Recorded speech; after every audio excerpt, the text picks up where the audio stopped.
Bengal safe Murshidabad জেলায় ফার্নিচারের জগতে এক পরিচিত ও প্রতিষ্ঠিত নাম। 57 বিবি সেন রোড, বহরমপুর, মুর্শিদাবাদ। জিনিসপত্রের দাম হু হু করে বাড়ছে, আর এই নিয়ে রাজ্য সরকারকে আক্রমণ অধীর রঞ্জন চৌধুরী।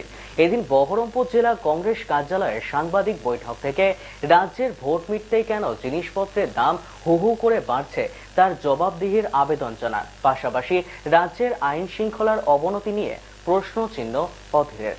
এটা চালাকি।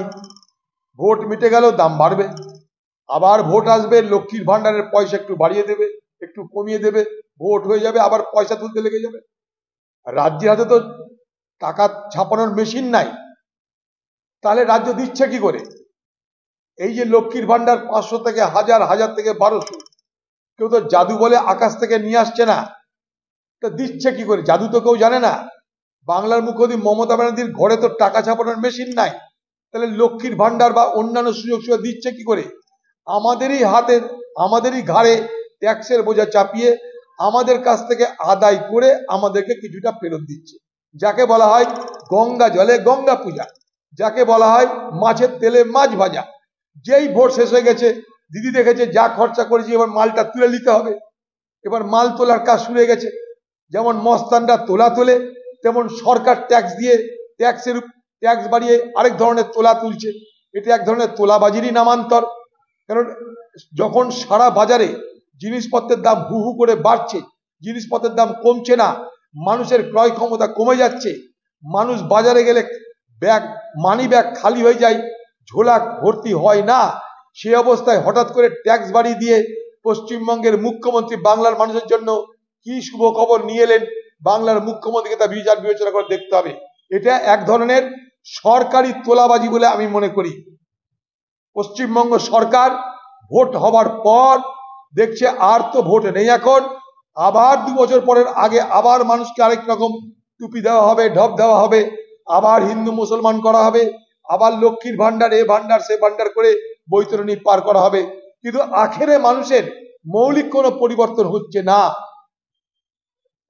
কেউ লক্ষ্মীর ভান্ডার পান বলে আমার কোনো ঈর্ষা নেই, কিন্তু প্রকৃত অর্থে আপনার লক্ষ্মীর ভান্ডার আপনাকেই পূরণ করতে হয়। আপনার বিদ্যুতের দর বাড়ছে, তেলের দর বাড়ছে, আপনার খাবারের দর বাড়ছে, সেই দর যে বাড়ছে তার থেকে আদায় করছে ট্যাক্স রাজ্য, তার থেকে একটা অংশ আপনাকে দিয়ে আপনার কাছে ভোট খরিদ করছে। এই সহজ সরল সত্য কথাটা আমরা যেন বোঝার চেষ্টা করি। আপনারা তো জানেন না পশ্চিমবঙ্গ সরকারের আজকে মাথার উপরে ঋণের বোঝার পরিমাণ, ধারের বোঝার পরিমাণ কত টাকা? প্রায় 6 লক্ষ কোটি টাকা। কালকে যদি বাংলার কোনো ঘরে একটা শিশু জন্মগ্রহণ করে, পৃথিবীর আলো বাতাস গ্রহণ করার আগে তার মাথার উপরে ধারের বোঝার পরিমাণ প্রায় 65 থেকে 70,000 টাকা চেপে যাচ্ছে। যা কিছু চকচক করে তা কিছু কিন্তু সোনা নয়। All the glitterings are not gold. যা কিছু ঝকমক করছে, চকমক করছে, সেগুলো কিন্তু সোনা নয়। নিজের জীবনের অভিজ্ঞতা দিয়ে বাংলার মা বোনেরা বিচার করবেন। বারবার এই বিভ্রান্তি হবে, বারবার এর প্রলোভন দেখানো হবে। বাজারে জিনিসের আগুন দর হলে আপনার হেসেলে আপনার সংসারে তার আঁচ কিন্তু পড়বে। এতদিন মুখ্যমন্ত্রী ভোটের আগে বলেছিল যে লক্ষ্মীর ভান্ডারের টাকা বন্ধ হয়ে যাবে যদি কেন্দ্রে বিজেপি সরকার আসে। কেন্দ্রে বিজেপি সরকার এসেছে, লক্ষ্মীর ভান্ডারের টাকা বন্ধ হলো কি হলো না আপনি জবাব দিতে হবে আপনাকে। কারণ লক্ষ্মীর ভান্ডার আমরা তখনও বলেছিলাম রাজ্যের প্রকল্প, কেন্দ্রে যেই আসুক লক্ষ্মীর ভান্ডার কখনো বন্ধ হতে পারে না। কেন্দ্রে যদি কংগ্রেস সরকার আসতো, আমরা বলেছিলাম বছরে একটা গরিব মহিলাকে 1 লক্ষ টাকা দেওয়া হবে, সেটা কিন্তু দেওয়া হলো না, কিন্তু বিভ্রান্ত করা হলো বাংলার মহিলাদেরকে। তৃণমূলকে ভোট না দিলে বিজেপি ক্ষমতা এলে লক্ষ্মীর ভান্ডার বন্ধ হয়ে যাবে। তৃণমূলের নেতারা বলেছে, মমতা ব্যানার্জি বলেছে, তার দলে খোকাবাবু বলেছে। কোথায়? বিজেপি তো ক্ষমতা এসছে। এবার বলুন যে সেদিন আমি ভোট নেওয়ার জন্য বলেছিলাম, সেদিন তো কংগ্রেসের ন্যায় প্রকল্পের কথা বলা হয়নি। যে ন্যায় প্রকল্পে বলা হয়েছিল মহালক্ষ্মী ভান্ডারে 1 লক্ষ টাকা একটা গরিব পরিবারের মহিলাকে বছরে দেওয়া হবে। বাংলার মুখ্যমন্ত্রী মমতা ব্যানার্জি এবং তৃণমূলের নেতৃত্বে এই বাংলার জনসমাজের দুটো বিভাজন,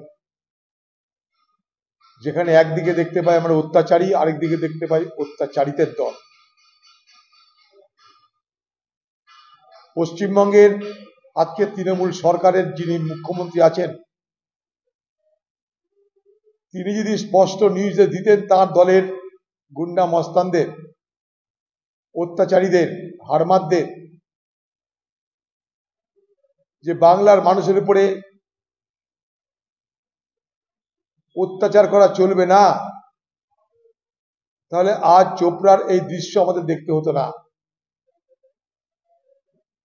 তৃণমূলের পার্টির যারা অত্যাচারীর ভূমিকা পালন করছে তারা সম্পূর্ণভাবে মদত পায়, প্রশ্রয় পায় পশ্চিমবঙ্গের তৃণমূল পার্টি এবং তার নেত্রীর কাছ থেকে। প্রতিহিংসা পরায়ণ একজন মুখ্যমন্ত্রী সারা বাংলায় এত ভালো ফল করবার পরেও তার তৃপ্তি হচ্ছে না, তার অতৃপ্তি অত্যাচারের আকারে প্রতিফলিত হচ্ছে এ বাংলার বিভিন্ন প্রান্তে। কোথাও দল ভাঙিয়ে, ভয় দেখিয়ে, প্রলোভন দেখিয়ে বিরোধী দলকে শূন্য করার চেষ্টা করা হচ্ছে, তার মধ্যে কংগ্রেস আছি আমরা। পাশাপাশি যেখানে ভোট কম বেশি হয়েছে তার হিসাবে সেখানটায় অত্যাচারের মাত্রাও কম বেশি হচ্ছে। অর্থাৎ আপনি কতটা সুরক্ষিত থাকবেন আগামী দিনে এ বাংলায় তা নির্ভর করছে পশ্চিমবঙ্গের তৃণমূল পার্টি কোথায় কতটা ভোট পেয়েছে তার উপর।